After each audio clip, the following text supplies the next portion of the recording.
அனைவருக்கும் வணக்கம். இன்றைக்கி நான் படிக்க போகிற புத்தகம் சுஜாதா அவர்களின் கொல்லாதே. இந்த மாதிரி நிறைய கதைகள் தெரிஞ்சுக்க மறக்காமல் எல்லோரும் நூல்வாசம் சேனலை சப்ஸ்கிரைப் பண்ணிக்கோங்க. வாங்க கதைக்குள்ளே போகலாம். சின்னா துப்பாக்கியை எடுத்து எடை சோதிப்பதை குரு கவலையுடன் பார்த்தான். ஜாக்கிரதை, எப்பையும் துப்பாக்கியை தள்ளி பிடிக்கணும், கீழே காட்டணும். சுடுறதா இருந்தால் தான் விரலை ட்ரிகருக்கு போகணும். எல்லாம் தெரியுது குரு என்றான் சின்னா. லைசன்ஸ் இல்லாமல் நீ இவ்வளவு நர்வஸாக இருக்கிறதுனால சொல்கிறேன். சின்னா மறுபடியும் ஒரு மடக்கு ராவாக அடித்தான். போதும் சின்னா, உபதேசம் பண்ணாத. ரமேஷோட ஆளுங்க நிச்சயம் இங்கே தேடிக்கிட்டு வரப்போகிறாங்க. துப்பாக்கி தேவைப்படும். பாரு, துப்பாக்கி நம்மளோடது இல்லை, பயன்படுத்துறதுக்கு இல்லை, பயம் காட்டுறதுக்கு. தெரியுது. நான் போயிட்டு வேலையை முடிச்சுட்டு வர வரைக்கும் ஏதாவது ஏடாகுடமாக ஆயிடுச்சுன்னா பயம் காட்ட மட்டும் இதை காட்டு. நான் திரும்பி வர வரைக்கும் இடத்தை விட்டு நகராத. ஃப்ரிட்ஜில் எல்லாம் இருக்குது, துண்ணு, குடிக்காத. போதும், காலையிலேருந்து நிறைய ஆயிடுச்சு. போகுரு, அவனை முடிச்சிட்டு வா. இப்பொழுது டெலிஃபோன் மணி அடித்தது. இந்த நம்பர் யாருக்குன்னு தெரியாது. எடுக்காத என்றான் குரு. எடு என்று 18 தடவை கெஞ்சிவிட்டு நின்றது. மீண்டும் அடித்தது. சின்னா, எடுக்காத. பாய்ந்து எடுத்தான். தேவடியா பயல்களா, என்னடா வேணும் உங்களுக்கு? Excuse me, I am Kavitha from city bank. உங்களுக்கு லோன் சேங்ஷன் ஆயிருக்கு. வைடி ஃபோனே என்று கத்தினான் குரு கோபத்துடன். சின்னா, எதுக்கு பதற்றப்படுற? சின்னா சின்ன குழந்தை போல மாலையாக கண்ணீரை உதித்த முகத்தில் பீதி, பயம், மரண பயம் தெரிய அழ ஆரம்பித்தான் குரு. ரமேஷ் நம்ம 2 பேரையும் விட்டு வைக்க போகிறதில்லை என்றான் அழுது கொண்டே. ஜன்னல் கதவை திறந்து பிரித்து தெருவில் பார்த்தான். காலியாக இருந்தது. இஸ்திரி வண்டிக்காரன் நிழலில் பீடி பிடித்து கொண்டு இருந்தான். அவன் கன்னத்தை துடைத்தான். நம்ம இங்கே இருக்கிறது யாருக்கும் தெரியாது, கவலைப்படாத, அமைதியாரு. என்னதான் செய்ய போகிற? குரு ஃப்ரிட்ஜில் இருந்து ஐஸ் வாட்டரை எடுத்து நிதானமாக குடித்தான். அவன் நம்மை கொல்ல வர்றதுக்குள்ளே அவனை நாம் கொன்னுடுறது. என்ன, இன்னொரு கொலை செய்ய போறியா? ஆமாடா, வேறு வழி இல்லை. நீ செஞ்ச அவசர காரியத்தினால எல்லாம் கெட்டு குட்டிச்சவராக போச்சு. அந்த பொண்ணு குறுக்கால வரும் நானா நினச்சேன். நான் என்ன சும்மா லேசாக ஒரு தட்டு தட்டினேன். லேசாவா? இன்னும் அந்த பொண்ணு கோமாலேருந்து கண்ணு முழிக்கலை. குரு அந்த கந்தர்கோல சம்பவத்தை மறுபடியும் யோசிக்க தயங்கினான். தேர்தல் முடிவுகள் வந்து விஷக்கடி வேலை அது. ஜெயிச்ச தொண்டர்கள் மிதப்பிலும் தோற்ற தொண்டர்கள் ஏமாற்றத்திலும் இருந்தார்கள். மதுக்கடை துறப்பதற்காக காத்து கிடந்தார்கள். சின்னா தன் தோற்றத்தில் மிகவும் நொந்து போயிருந்தான். உதத்தை துடைத்து கொண்டு புறப்பட்டான். எங்கடா சின்னா கிளம்பிட்ட? அவங்களை பார்த்து கள்ள ஓட்டு போட்டு ஜெயிச்சதுக்கு கை கொடுத்துட்டு வரப்போகிறேன், போகாத என்று கூறினான். உனக்கு தாங்காது, பொத்துக்கிட்டு வந்துடும். இல்லை, வெற்றி பெற்றவங்களுக்கு வாழ்த்து சொன்னணும்னு தலைவர் சொல்லியிருக்காரு. இரு, நானும் வரேன், உன்னை நம்புறதில்லை. தொண்டர்கள் அனைவரும் பிரியாணியிலும் இனிப்பிலும் சந்தோஷமாக இருந்தார்கள். பட்டாசு வெடித்து கொண்டிருந்தார்கள். அவைகளை கவனிக்காமல் சின்னா தைரியமாக நடந்தான். ரமேஷ் சின்னாவை பார்த்து, வாயா சின்னசாமி, என்ன ஆட்டம் காட்டுனீங்க? எதுக்கு இங்கே வந்த? கட்சி மாறவா? ரமேஷ், நான் என் உடம்புல கடைசி துளி ரத்தம் இருக்கிற வரைக்கும் கட்சி மாறுறதில்லை. இன்றைக்கி நீ ஜெயிச்ச, நாளைக்கு நாங்கள். உங்களை போல் தினசரி ஒரு கட்சி இல்லை, அடிமட்ட தொண்டைங்க. பின்ன எதுக்காக இங்கே வந்த? வாண்ட் கோழி பிரியாணி துண்ணவா? கோபத்தை அடக்கி கொண்டு வாழ்த்து சொல்ல வந்தோம், அவ்வளவுதான் என்றான் குரு. சிந்தாதிரிப்பேட்டை கூட்டத்தில் என்னடா சொன்ன? இவன் படுத்துக்கிட்டு ஜெயிப்பானாமா, ஜெயிக்காட்டி மொட்டை போடுறதா சொன்னல, போடுறா. வேண்டாம் ரமேஷ், பெருந்தன்மையாக விட்டுடுவோம். இவன் மயிறு எதுக்கு நமக்கு? ரமேஷ் ஃபுல்லாக இருந்தான். உனக்கெல்லாம் எதுக்குடா கிராப்பு, கோணவகுடு, போடுறா மொட்டை. சின்னா, வா போகலாம், சந்தர்ப்பம் சரியில்லை. இருகுரு, என்னவோ சொல்ல வரான், கேட்டுக்கிட்டு போகலாம். எனக்கு மொட்டை போட இந்த நாட்டில் யாராவது இருக்காங்களா? திருப்பதி சாமி கூட என்னை கேட்டுட்டு தானா போடும். சின்னா, வந்துரு. திருப்பதி சாமியாடா நீ? ரமேஷ் அவனை கன்னத்தில் அறிந்தான். அதன் பின் கைகலப்பு நேரிட்டது.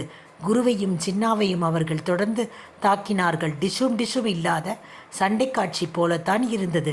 ஆனால் இரத்தம், வீக்கம், பல்லுடைத்து சிதறி எல்லாம் நிஜம். சின்னா முரணன் கையில் கண்டதும் எதையும் தூக்கி அடிக்கிற பலசாலி. அப்பொழுது அங்கே இருந்த வலுவான மர பிரெஞ்சை எடுத்து மடார் என்று மண்டையில் போடப்போய் இனிப்பு வழங்கி குறுக்கே வந்த ரமேஷின் இரண்டாவது மனைவி மண்டையில் பட்டு ரத்தம் பீரிட்டது. அனைவரும் மயங்கி விழுவதற்குள் என்ன ஆச்சு என்று கவனிக்கவில்லை. இவர்கள் தப்பித்து மோட்டார் சைக்கிளில் ஏறி வந்து விட்டார்கள். அடையார் பாலம் வரை துரத்தினார்கள். அதற்கு பிறகு கரைந்து போனார்கள். மூத்த சம்சாரத்தை போட்டிருந்தா கூட மன்னிச்சிருப்பான். சின்ன வீடு விடுவானா? அந்த பொம்பளை யார் குறுக்க வர சொன்னது? சுலுவா சொல்லிட்டடா. இப்போ நம்ம 2 பேரையும் கொன்னாதான் ஆச்சுன்னு இருக்கான். என்னையும் தேடிக்கிட்டு இருக்கான் என்றான் குரு. கொஞ்ச நாள் பம்பாய் போயிடலாம், அங்கேயும் அவன் ஆளுங்க உண்டு. ராஜன் தாவூத்தர் முதல்ல பஸ் ஸ்டாண்டில் ரயில்வே ஸ்டேஷன் வரைக்கும் போகலாம். எல்லா போலீஸ் கண்காணிக்கும். கொஞ்ச நாள் பதுங்கி இருப்போம். ஜன்னல் மறுபடியாக திறந்து பார்த்து சிறுவர்கள் கிரிக்கெட் விளையாடு கொண்டிருந்தார்கள். உள்ளே வந்து டிவி ரிமோட்டை இலக்கில்லாமல் இயக்கினான். சன் நியூஸில் தங்கினான். இந்த பரபரப்பான சம்பவத்துக்கு பிறகு அவருக்கு முழு போலீஸ் பாதுகாப்பு அளிக்கப்பட்டதாக கமிஷனர் கூறி, தேர்தலுக்கு பிறகு ஏற்பட்ட மோதலில் திரு ரமேஷ் மனைவியை தாக்கினார்கள். விரைவில் பிடிப்போம் என்று கமிஷனர் அறிக்கை விடுத்திருந்தார். போலீஸ் வரதுக்குள்ள அவனே வந்துருவான் சின்னா. ரமேஷ் வீட்டு முகப்பு அவனது பேர் பலகை திரையில் காட்டப்பட்டது. ஒரு ரிசர்வ் போலீஸ் கான்ஸ்டபிள் துப்பாக்கியுடன் வீட்டு காவல் காத்து கொண்டிருந்தார். சேனலை மாத்துரா. காலையிலிருந்து திருப்பி இதை தான் காட்டிக்கிட்டு இருக்காங்க. எப்படி உள்ளே போவ யோசிக்கிற? தன்னை சுற்றி ஆராய்ந்தான். இது யார் வீடு? ஜெகன்து. எப்பயாச்சும் தள்ளிக்கிட்டு வருவாங்க. எல்லா வசதி பொருளும் இருக்கு பாரு. பீச்சு காற்று. அவசரப்படாமல் அமைதியாக இரு. அவசரத்தில் தான் வம்பு வந்து ஞாபகம் வச்சுக்கோ. என்னை தனியாக விட்டுட்டு போறியா குரு? இது என்ன துப்பாக்கி? இதுதான் துணை. இதில் காட்ரேஜ்கள் இருப்பதை கவனித்தான். இது ஜெகனுடைய துப்பாக்கி. ஒரு நண்பனுக்கு மேல் மறுபடியும் சொல்கிறேன், சுடக்கூடாது.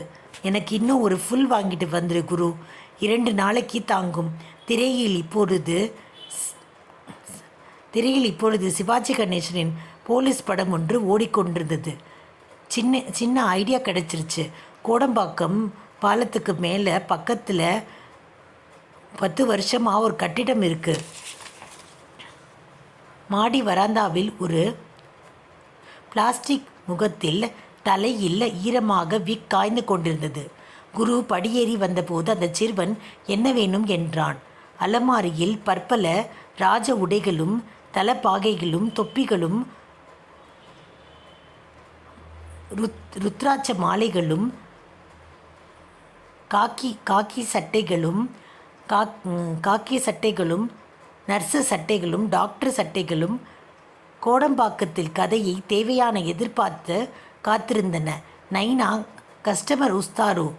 நைனா என்று அழைக்கப்பட்டவர் சாப்பிட்டு முடித்துவிட்டு ஏப்பத்துடன் வந்தார். பேரு ராஜு. பாதாள பைரவிலேருந்து நான் தான் காஸ்டியூம் எல்லாம் கொடுக்குறேன். போலீஸ் உடை ஒன்று வேணும் ராஜுகாரு. என்ன எத்திரி ரோஜு? 1 வாரம். ஏன் பிக்சரு? பிக்சர் இல்லை, ட்ராமாவுக்கு. இன்ஸ்பெக்டரா போலீஸ்காரரா? இல்லை, போலீஸ் அதிகாரி மாதிரி. விஐபி மந்திரிகளுக்கெல்லாம் காவல் காக்கிறாங்களே, ரிசர்வ் போலீஸா? ஆமாம், அதே தான். ஒக்க நிமிஷம் என்று சொல்லி உள்ளே சென்றவர், இந்தாங்க வச்சுக்கோங்க, உங்கள் நம்பர், ராசி, அட்ரஸ் எல்லாமே கொடுத்துருங்க. 2000 ரூபா அட்வான்ஸு. திருப்பி கொடுக்கும்போது ஒழுங்காக கொடுக்கணும். ஏதாவது பிரச்சனையாக இருந்தால் மொத்த பணத்தையும் வாங்கிடுவோம். கத்தி இருக்குதா? கத்தி காட்சி மிரட்டுறதுக்காக ஒரு கத்தியையும் சுருட்டி எடுத்து கொடுத்தார்.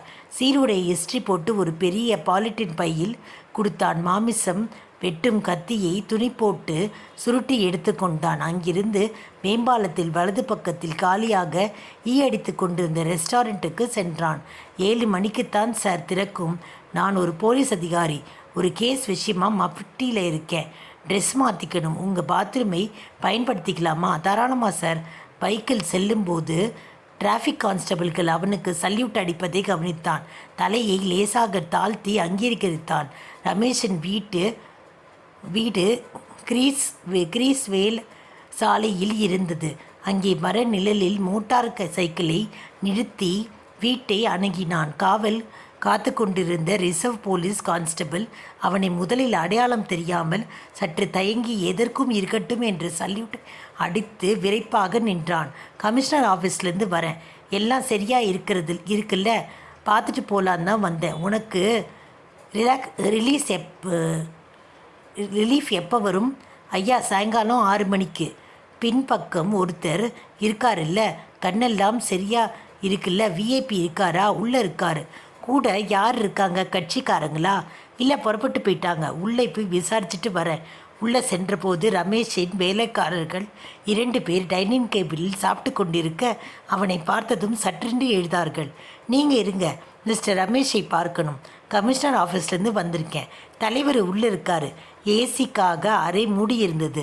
திறந்து உள்ளே நழுவி நுழைய நடுமேசையில் தினத்தந்தி, தினக்கரன், தினமலர் எல்லா பத்திரிகைகளும் இருந்தன. ரமேஷ் சோபாவில் சாய்ந்து மத்தியான தூக்கத்தில் இருந்தான். இந்த நிலையில் அவனை கொல்லுவது சவாலற்ற கோழைத்தனமாக இருந்தாலும் ரமேஷை விட்டு வைப்பதில் பெரிய அபாயம் இருக்கிறது. அவன் கண்முன்னே செம்புலி, சிவராமன், ஜீவன், ரத்னவேலு, எத்தனை நண்பர்கள் இருந்தார்கள். கத்தி எடுத்தவன் கத்தியால் சாவான். குருவின் கத்தி மார்பில் பாய்ந்தபோது ரமேஷிடமிருந்து கிளக் என்று ஒரு சத்தம் மட்டும் சின்னதாக வந்தது. பாத்ரூமுக்கு சென்று கத்தியை நிதானமாக கழுவினான். மறுபடியும் பாலித்தீன் பையில் போட்டுக்கொண்டான். கதவை லேசாக திறந்து வெளியே வந்தான். வேலைக்காரர்கள் சாப்பாட்டை முடித்து தட்டை அலுமிக் கொண்டிருந்தார்கள். நல்லா தூங்கிட்டு இருக்காரு. கமிஷனர் ஆஃபீஸ்லேருந்து வந்ததா சொல்லிடுங்க. சரிங்க ஐயா. குரு உவகையுடன் நீலாங்கரையில் ஜகனின் கடற்கரை வீட்டை சென்று கதவை தட்டினான். யாரு என்று குரல் கேட்டதும், குரு வந்திருக்க, கதவை திற சின்னா என்று முடிப்பதற்குள் மௌனம். சின்னா மெல்ல கதவை தாழ்பால் நீக்கப்பட்டு பாதி திறக்க குரு உள்ளே தன்னை திணித்து கொண்டான். சின்னா கலங்கிய கண்களோடு குருவை தலையிலிருந்து கால் வரை பார்த்தான். படுக்கையில் வைத்திருந்த துப்பாக்கியை பாய்ந்து எடுத்தான். நடுங்கும் கையில் மற்றொரு கையில் பிடித்து கொண்டான். ஏய், நான் போலீஸில் குருடா குரு என்று சொல்லி முடிப்பதற்குள் 3 முறை சுட்டுவிட்டான். நேரம் கேட்ட அனைவருக்கும் நன்றி.